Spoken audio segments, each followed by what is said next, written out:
So hari ini Madani cerita tentang Madani pula. Hadi cerita tentang pencen. Oh, dia cerita. Oh, dia nak jadi champion kepada rakyat ni lah tuan-tuan. Langkah hapus pencen tak Madani, kata Hadi. Abdul Hadi mengkritik Putrajaya yang menggunakan slogan Madani namun pada masa yang sama merancang untuk menghapuskan sistem pencen anggota penjawat awam. Menurut ahli Parlimen Marang itu, penghapusan pencen adalah bertentangan dengan Islam yang dibawa oleh Nabi Muhammad. Semua dia nak jual dengan Islam, tuan-tuan. Semua cerita dia nak palit dengan Islam. Pencen pun dia nak palit dengan Islam, tuan-tuan. So, saya nak tanya dia, kalau saya kat dalam dewan tu nantilah, saya nak tanya dia, kajian impak yang dilakukan. So, dia boleh tanyalah, tapi kalau saya tanya soalan ini. Saya tanya soalan ini. Kajian impak pelbagai aspek, termasuk pencen penjawab. Okey. Cadangan pemansuhan skim pencen dan ditukar kepada KWSP antara lain bermatlamat mengurangkan beban pembelanjaan kerajaan. Ia berikutan unjuran kerajaan bagi tujuan pembayaran pencen saja dijangka meningkat sehingga 120 bilion pada tahun 2040, 6 tahun akan datang. Untuk makluman Tuan Guru Haji Hadi, pencen sekarang ini kita kerajaan tanggung setiap tahun 30 bilion. Pada tahun 2040, pencen akan meningkat sehingga 120 bilion kalau kita teruskan sebagaimana yang kita ada sekarang ini. Maksudnya kita ada skim lain yang kita perkenalkan. Kita teruskan, kita unjurkan by 2040 kerajaan akan bayar 120 bilion pencen saja. Now, kita kena faham bajet negara kita berapa, tuan-tuan? Bajet negara kita 400 bilion. 1/4 bayar pencen saja. Habis yang lain tu bagaimana? Pembangunan bagaimana? Emolumen, kita nak bayar sewa, kita nak invest dan sebagainya, itu bagaimana? So, kita mula kena cari alternatif. Dan alternatifnya adalah KWSP. Soalan kita, kalau Hadi memerintah, dia nak teruskan juga pencen, bagaimana dia nak membayar 120 bilion tersebut daripada kantong duit negara? Kenapa 120 bilion Saya kata bahawa pertama, jangka usia rakyat kita dah makin panjang. Saya dah ulang benda ni banyak kali, dah makin panjang. Kedua, jumlah gaji dulu tahun 80-an, gaji dia 800, 700, paling tinggi pun macam bapak saya 1000 lebih, tinggi-tinggi pun 2000, itu yang bawah-bawah. Sekarang ini yang peringkat bawah pun paling kurang 2500. 1500, 2500. Ujung itu baru starting. Yang ujung dia nanti mungkin 2000, 3000, mungkin 4000. So, jumlah itu berbeza pada mula-mula pencen ini diperkenalkan.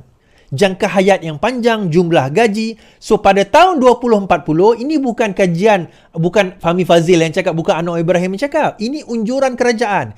Kerajaan kena bayar 120 bilion dan unjuran ini bukan dibuat oleh kerajaan ini. Unjuran ini dah disebut oleh kerajaan sebelum ini. Dah tahu dah, benda ni memang kita dah tahu. So, persoalan dia, Hadi nak selesai macam mana soalan itu?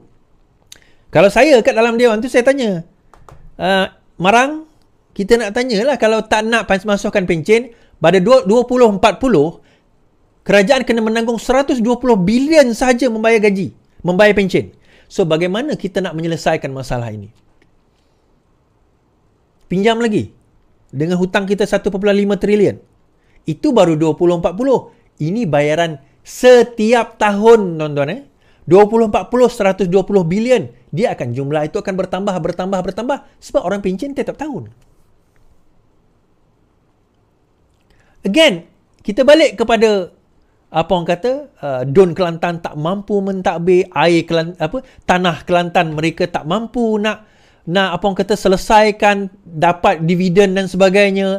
Air di Kedah, masalah loji tak siap-siap, projek tak siap-siap. Sekarang ini mereka nak jadi kerajaan persekutuan, cerita pasal pencen tetapi tak faham 120 bilion tersebut yang kerajaan kena tanggung by 2040 setiap tahun. Ni bukan sekali bayaran saja tau. So how are you going to solve that problem kalau kau jadi kerajaan? Dia cerita bertentangan dengan Islam. Bukan kau seorang je lah tahu baca Quran, baca hadis lah. Itu je. Itu saja.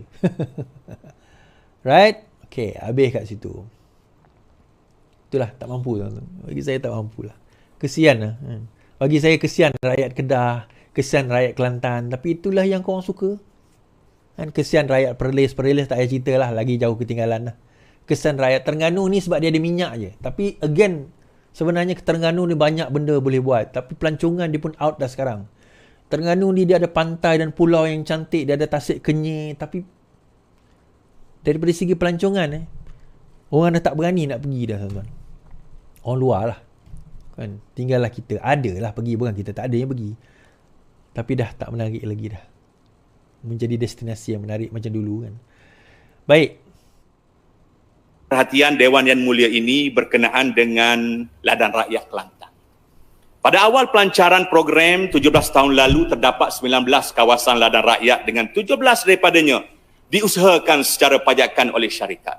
Laporan Ketua Audit Negara 2021 audit khas yang dikeluarkan tahun ini mengenai projek ladang rakyat mengenal pasti 12 syarikat gagal membayar sumbangan tahunan kepada akaun tabung amanah ladang rakyat. Mengikut maklumat audit negara juga, hanya tinggal 12 syarikat yang mengusahakannya, membabitkan 28,695 hektar tanah. Kegagalan 12 syarikat membayar sumbangan tahunan kepada akaun tabung amanah ladang rakyat bermakna tiada wang dibayar untuk membolehkan Perbadanan Ladang Rakyat Kelantan membayar dividen kepada 4,713 orang peserta. Adakah benar Yang Amat Berhormat Menteri Besar, Kerajaan Kelantan terpaksa mengeluarkan wang dari kantong negeri sebanyak 5.67 juta bagi membolehkan Perbadanan Ladang Rakyat membayar dividen kepada peserta? Denda atas kelewatan membayar sumbangan tahunan itu yang berjumlah 4.32 juta juga tidak dibayar, dan tunggakan sumbangan kepada akaun tabung amanah ladang rakyat juga pula berjumlah 18.54 juta. Okey.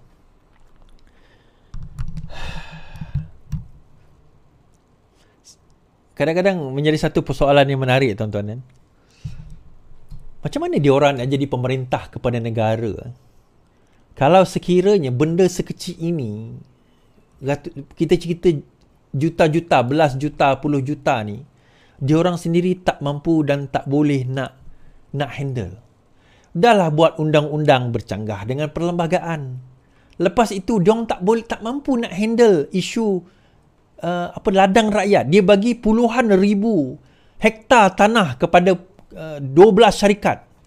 Atas janji setiap tahun syarikat itu akan bagi orang kata bayaran lah, macam kira premium lah kepada tabung yang akan diberikan dividen. Dividennya kepada 4,000 lebih rakyat Kelantan sendiri. Akhirnya tak mampu. Sampaikan Kelantan kena ambil duit, coffers, dia ambil duit, dia punya money daripada kantong negara untuk nak bayar premium tadi, untuk nak bayar dividen tadi kepada peneroka ataupun kepada mereka yang telah memberikan tanah tersebut. Soalan utama, 12 syarikat itu siapa punya? Macam mana mereka boleh mendapat kelulusan? Kenapa mereka tak mendapat keuntungan, dan paling utama, kenapa mereka tak bayar? Dan yang lebih utama, setelah bertahun-tahun lamanya, kenapa mereka masih ada di situ enjoying keuntungan daripada tanaman-tanaman mereka, and yet kerajaan negeri tak ambil tindakan walaupun dengan denda tadi, 4 juta denda pun mereka tak bayar, and yet kerajaan negeri tak berani buat apa-apa. Kalau benda ini berlaku di peringkat federal, saya rasa padang merebuk dah penuh dah. Tadi kita cerita tentang Felda tadi. Terus tuduh kerajaan Madani gagal. Yang ini kerajaan PAS gagal, tak tuan? Kerajaan Kelantan gagal, tak tuan? Kalau yang ini gagal, so persoalan kita, bagaimana dia nak memerintah negara? Macam mana mereka nak ada kebolehan nak perintah negara, tuan-tuan? Di peringkat negeri mereka pun gagal.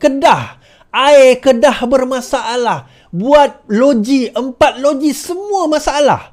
Bagi alasan, sebab harga barang mahal, sebab COVID. Loji yang sama, dibuat tahun yang sama dekat Johor, dah siap. Tapi di Kedah tak buat, tak berjaya.